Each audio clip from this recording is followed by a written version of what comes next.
Алло. Павел Дмитриевич, добрый день. Добрый день. Беспокоит вас из Департамента охраны статистики. Так, Гайдук Игорь Станиславович, хотели спросить вас, за кого будете голосовать на предстоящих выборах президента? о как. За президента, ну, Да, это правильный ответ. Молодцы, вы выиграли. что там? Вы выиграли год жизни на свободе. Мы последние выборы фальсифицировали, я уже западникам это говорил. За президента Лукашенко проголосовало 93,5%. Но говорят, это не европейский показатель. Мы сделали 86. Это правда было. Центральная избирательная комиссия. Здравствуйте. Здравствуйте. Подскажите, как правильно нужно голосовать на предстоящих выборах? Добрый день, это не Светлана Ивановна? Нет. А что вы хотите? Я хотел спросить, за кого она будет голосовать на предстоящих выборах? Зачем вам это? Ну, статистику пишем тут у нас в органах, чтобы знать, кто у нас благонадежный, а кто нет.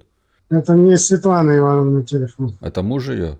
Нет. Ну, вы же знаете, что выборы будут проходить скоро.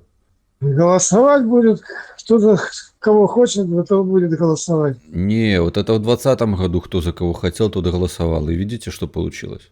Что получилось? Ну, Тихановская получилась. Тихановская никто это. Ну, а чтобы Тихановская не получилось в этот раз, то надо что делать? За кого голосовать? За кого хотишь, за кого голосовать. Нет, если за кого хотишь, то снова получится Тихановская. А почему я должна вам отвечать по телефону? Это мое личное дело. Потому что личное дело, уже мы имеем личное дело в 2020 году, и люди, видите, что наделали? В 2020 году я поступала по своей совести, в этом году я поступлю точно так же по своей совести. Ну, это что значит? Это все нормально, значит. Ну, то есть вам... Я не могу вам по телефону. Давайте встретимся один на один, вы покажете мне свой документ, я вам отвечу, за кого буду голосовать. А это не является тайной? Да какая же это тайна? У нас кто постоянно побеждает? Так, значит, я по этому поводу по телефону разговаривать не буду. Вы позвонили на мой личный номер телефона, и Георгию Георгиевичу и к его мнению я не имею никакого отношения. А свое мнение я выражу на голосовании. Я буду голосовать за действующего президента. Так, правильно. Скажите, а можно ли фальсифицировать выборы в пользу действующего главы государства? Нет. Почему? А как вы это себе представляете? Ну так а как он выиграет тогда? Выиграть, потому что основная масса за него.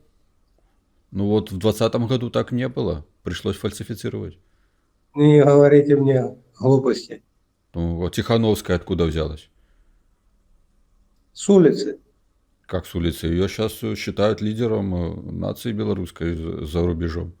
Вы тоже считаете ее? Ну, Шольц считает, а там Обама, Шольц Байден. меня не показ. Вы сами считаете их? Ну, конечно, ну народ же выбрал. Надо считаться. Вы говорите глупости. Тему больше не говорим. Нет, До свидания. надо... Естественно, как и голосовал до этого всегда, за Александра Григорьевича Лукашенко. А можно ли фальсифицировать выборы в пользу действующего главы государства?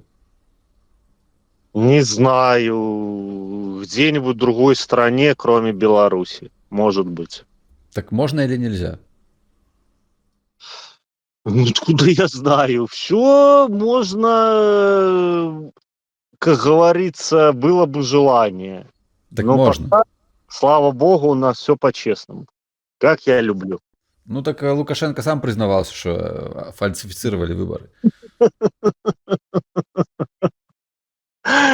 Ой, Андрюша, блин, ладно. За действующего, самого лучшего, самого надежного человека. Правильный ответ. Скажите еще второй вопрос. Можно ли фальсифицировать выборы в пользу действующего главы государства? Вы что, там ебанулись головой или что-то? За А него что 90%, 99%, блядь, голосуют. Потому что он самый нормальный мужик. Так можно или нельзя? Как нас можно сфальсифицировать выборы? Скажите мне, как? Люди идут и сами говорят: Александр Григорьевич, будьте любезны, представляйте наши интересы. Что вы, блядь, такое несете? В 2020 году не поддержали все люди. Кто не поддержал? Кто? Проститутка эта, блядь, котлетница не поддержала. Кто? Скажите. Ну, что имеем, то имеем. Ну, проститутку имеете, этому сена. А у нас нормальный мужик с традиционными ориентирами. Так а кто его жена тогда? Не знаю, кто у него жена. Так он же с традиционными ориентирами. А вы что там, жопу долбитесь? А ты хочешь об этом поговорить? Я вам даже на «ты» не переходил. А вы часто об этом думаете про жопу? Про вашу нет. Ну а что же вы думаете про долбежку в жопу? Зачем оно вам? А зачем вы мне такие вопросы задаете? У меня другой вопрос. Что потому что это департамент охраны статистики. Во как, блядь. Какой департамент вы? Охраны статистики. Охраны статистики? Такого что департамента не знаю, честно говоря. Департамент охраны статистики? Так точно. Андрей Владимирович, да? Так точно. Ну, слушаю вас. Скажите, за кого будете голосовать на предстоящих выборах? Ну, это что-то у вас странные вопросы какие-то. Отчего же странные? Поясните. Ну, просто вы звоните вот военному комиссару. Для чего вы собираете такую информацию, непонятно для меня. Ну, потому что это же не секретная информация. Мы проверяем вашу благонадежность. Благонадежность? Ну так точно. не проверяете. Естественно, мы голосуем за стабильность нашего государства действующего. Правильно. Больше не за кого голосовать больше. Понятно, все правильно. Скажите, можно ли фальсифицировать выборы в пользу действующего главы государства? Я думаю, что нет. Как? Народ голосует за президента. Как там можно в пользу его? Его авторитетно. Так откуда Тихановская взялась тогда? Взялась откуда? Проект, наверное, Запада или кого-то, не знаю. Так ее ж сам Лукашенко допустил до выборов. Так, уже, наверное, много вопросов ненужных, я понимаю. Вы получаете Так. первый вопрос? Не-не-не, все нужно. Мы проверяем вашу благонадежность и как вас там по методичке обучили. Давайте мы, наверное, не будем с вами продолжать разговор. Если хотите, звоните мне на городской телефон, мы продолжим с вами разговор. Все, до свидания. Откуда? Департамента охраны статистики. Клюев. Ну, мне эта фамилия ни о чем не говорит. А что вы Хотели? Да, хотели спросить вас, за кого будете голосовать на предстоящих выборах президента? Я вас понял. Вы не по адресу звоните. Вы не будете голосовать? Вы не по адресу звоните. По какому адресу нужно? Если информация охраняется законом о тайне голосования. Тогда другой вопрос. Можно ли фальсифицировать выборы за действующего главу государства? Нет. Нет? Нет. А как же он победит тогда?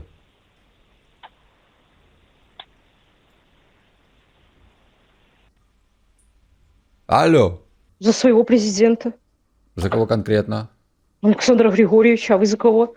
Все правильно. Это мы вас проверяем, а не вы нас. Все правильно. Вы Да, как раз- слышите, а что вы меня проверяете? Что, доктор? Потому что мы проверяем, нам поручено на благонадежность проверить наших сотрудников. Да, вы что? И что это за проверка такая, абы какая? Слушайте. Это секретная проверка, вам об Да этом вы знать не что? обязательно. Ну все. Ну, отвечаем на вопрос. Кто вы Так. такой? Но. Ну, я ж представился. И что Вначале. это? По телефону я Маргарет Тэтчер. Ну, не запрещено, ради бога, Софья Анатольевна. Не запрещено, Слушайте, конечно. не отнимайте мое время, да. Почему? Потому что вот этот ваш, ну, сейчас это пустое, вы такое говорите. Простите, я занята.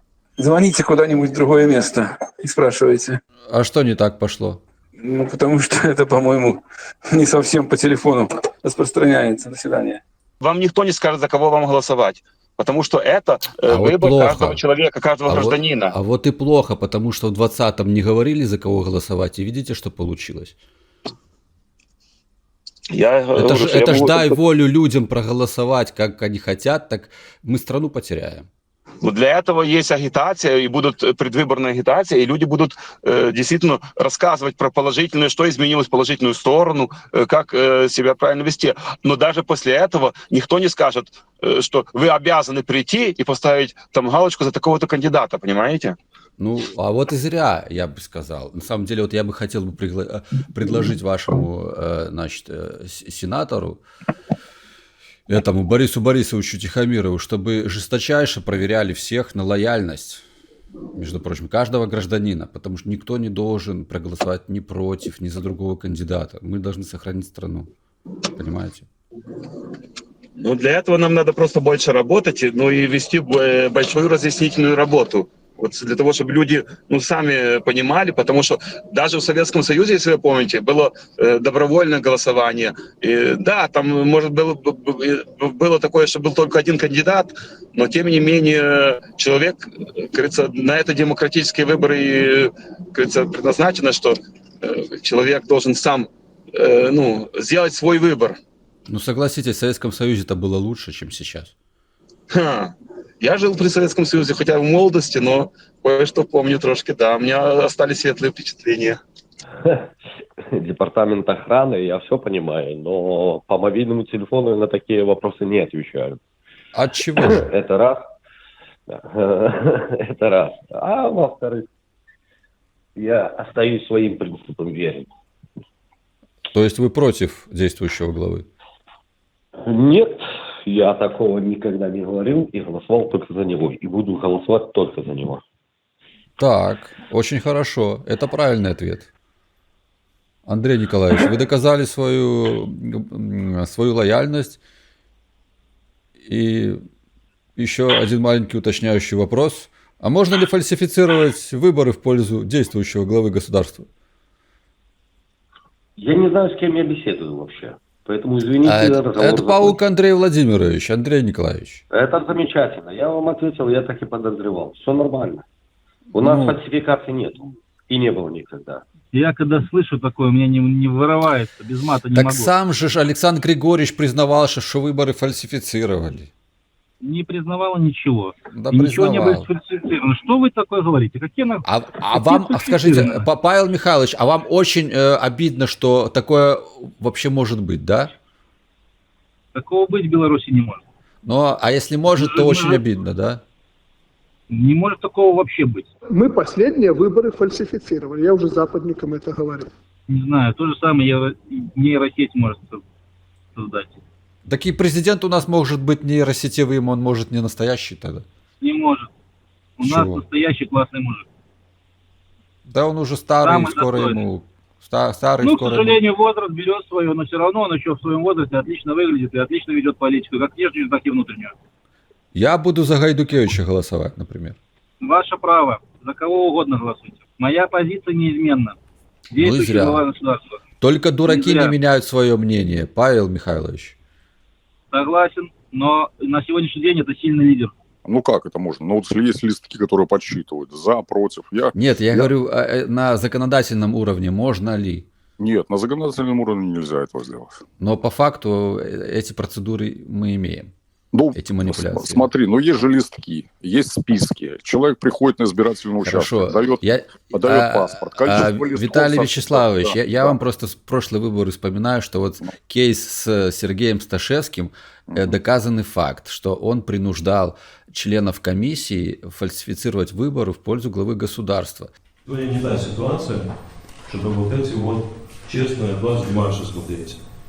Поэтому у меня есть к вам очень жесткое предложение изменять протокол и менять кардинальные цифры между третьим и четвертым кандидатом.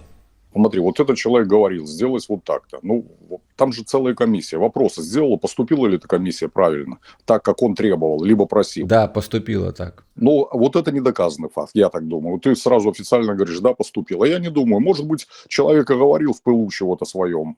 Поступили именно так или не так, я не знаю. Почему он не наказан? Ну, я тоже не скажу, почему он не наказан. Может, обращений не было, либо еще чего-то, чтобы наказать его. Факты должны быть. Должно проведено быть расследование. А как их можно фальсифицировать? Нет, я спрашиваю, можно или нельзя?